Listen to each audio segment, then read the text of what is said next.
योद्धा, भारत के योद्धा जो भारत को बनाते हैं बड़ा भारत। आज जिनकी हम बात करने जा रहे हैं, उन्होंने भारत की आजादी के लिए युद्ध किया है। उन्होंने महात्मा गांधी जी के साथ भारत छोड़ो आंदोलन किया, जिसकी वजह से उन्हें 23 दिन की जेल में सजा काटनी पड़ी। अगर मैं एक लाइन में कहूं जिनके बारे में हम बात करने जा रहे हैं, तो ये लाइन उनके लिए बिल्कुल सटीक फिट बैठती है कि people with a good sense of humour have a better sense of life. हम जिसकी बात करने जा रहे हैं, अगर एक बात और उनके लिए बताऊं तो मैं ये कह सकता हूं कि उनके कॉम्पिटिटर तो थे, लेकिन दुश्मन कोई नहीं था। उनके विरोधी तो थे, लेकिन एनिमी कोई नहीं था।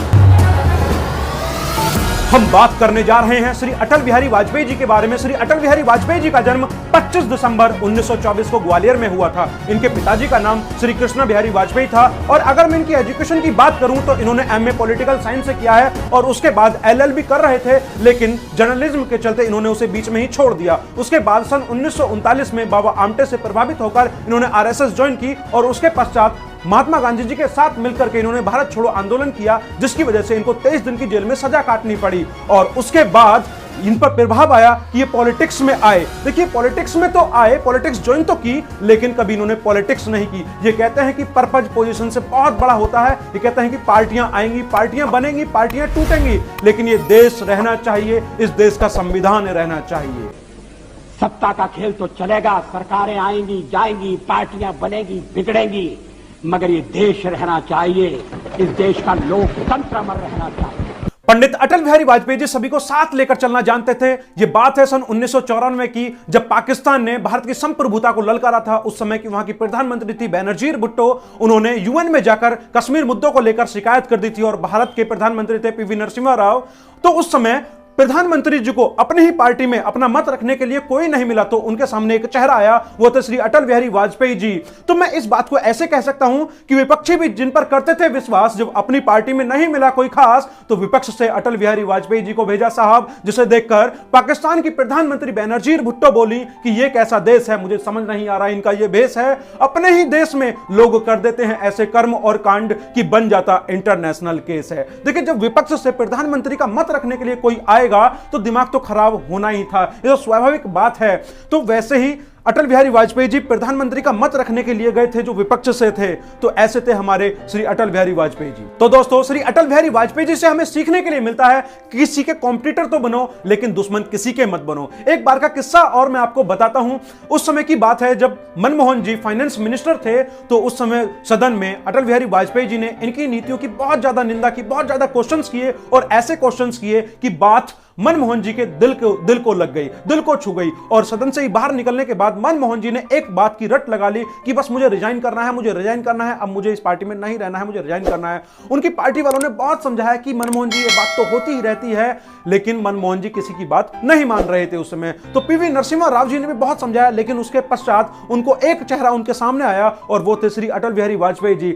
उनको बुलाया गया और उन्होंने सिर्फ एक ही बात प्यार में समझाई कि मनमोहन जी इस बात को पर्सनल ना लो, ये तो प्रोफेशनल है। देखिए, तो होता चलता रहता है, लेकिन हम आपके अगेंस्ट थोड़ी हैं, हम आपकी निंदा थोड़ी कर रहे थे, हम तो आपकी नीतियों के अगेंस्ट हैं, हम तो उनकी निंदा कर रहे थे। मेरा प्रश्न करने का मतलब था कि आपकी नीतियों के बारे में प्रश्न कर रहा था। तो ऐसे थे हमारे अटल बिहारी वाजपेयी जी, और इनकी बात सुनने के बाद में मनमोहन जी मान गए। ये कहते हैं कि मैं आपकी गलतियों का विरोध करना नहीं छोड़ूंगा, लेकिन आपको अपनी गलतियों के विरोध करने के अधिकार को भी छोड़ने नहीं दूंगा। दोस्तों, पीवी नरसिम्हा राव जब सदन के अंदर रहते थे तो अटल बिहारी वाजपेयी जी इनकी नीतियों का बहुत विरोध करते थे, अगेंस्ट रहते थे, लेकिन जैसे ही सदन से बाहर निकलते थे तो उस समय आपस में अच्छे दोस्त बन जाते थे। तो ऐसे थे अटल बिहारी वाजपेयी जी। एक बार की बात है, इन्होंने पुस्तक लिखी थी मेरी 51 कविताएं, तो उसका विमोचन होना था। तो उसके विमोचन के लिए भी इन्होंने विपक्ष के प्रधानमंत्री, जो उस समय के प्रधानमंत्री थे पीवी नरसिम्हा राव, उनको ही बुलाया था। उन्होंने ही इनकी मेरी 51 कविताएं जो पुस्तक थी उसका विमोचन किया था। दोस्तों, आपको पता है श्री अटल बिहारी वाजपेयी जी भारतीय जनता पार्टी के नेता थे। तो सन 1980 में भारतीय जनता पार्टी बनी थी और 1984 में इनको 2 सीट मिली और 1996 में इन्होंने 13 दिन की सरकार बनाई और सन 1998 में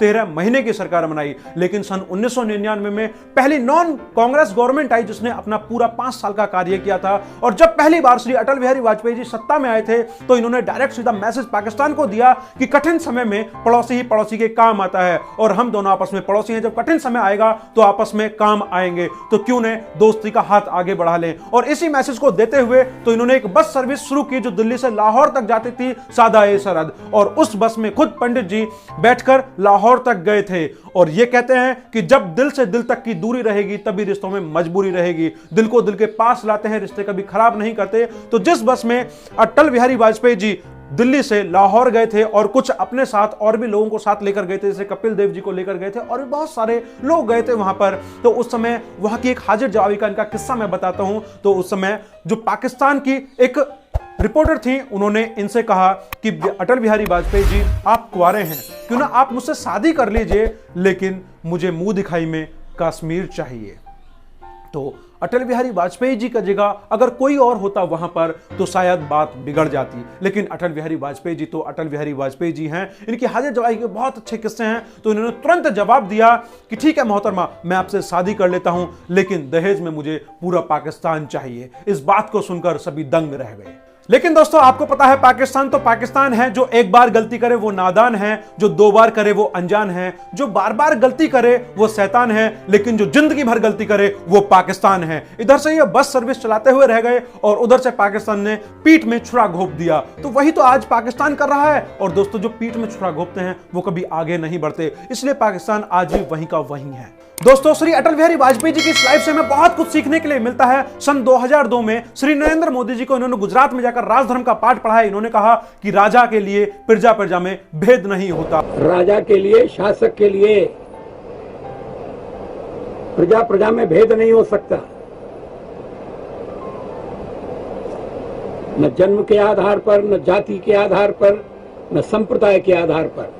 25 दिसंबर को इनको भारत रत्न से सम्मानित किया गया, जो इनकी जन्म दिवस भी आता है। और इसी दिन मतलब 25 दिसंबर को सुशासन दिवस मनाया जाता है, गुड गवर्नेंस डे मनाया जाता है। और आजादी के एक दिन बाद 16 अगस्त 2018 को ये इस शरीर को छोड़कर चले गए। दोस्तों, इस प्रकृति ने हमें कई उपहार दिए हैं, लेकिन एक उपहार जो सब पर भारी है, ये अकेला देश है जिसके पास अटल बिहारी है। ये कहानी अटल बिहारी वाजपेयी जी का आपको कैसी लगी, जो बनाती है भारत को बड़ा भारत? बहुत कुछ सीखने के लिए मिलता है। इस भारत को बड़ा भारत बनाने के लिए ज्यादा से ज्यादा लोगों तक इस वीडियो को शेयर कीजिएगा और इस वीडियो को लाइक कर हमारा उत्साह बढ़ाने के लिए आप सभी का दिल की गहराइयों से बहुत बहुत धन्यवाद। एक नया भारत की जिसमें एक नया विश्वास हो, जिसकी आंखों में चमक हो, एक नया उल्लास हो जहां सम्मान हर एक जाति, हर एक धर्म का, सब समर्पित हो जिसे, वो लक्ष्य जिसके पास हो। एक नया अभिमान अपने देश पर जन जन में है, एक नया भारत बनाने का इरादा मन में है।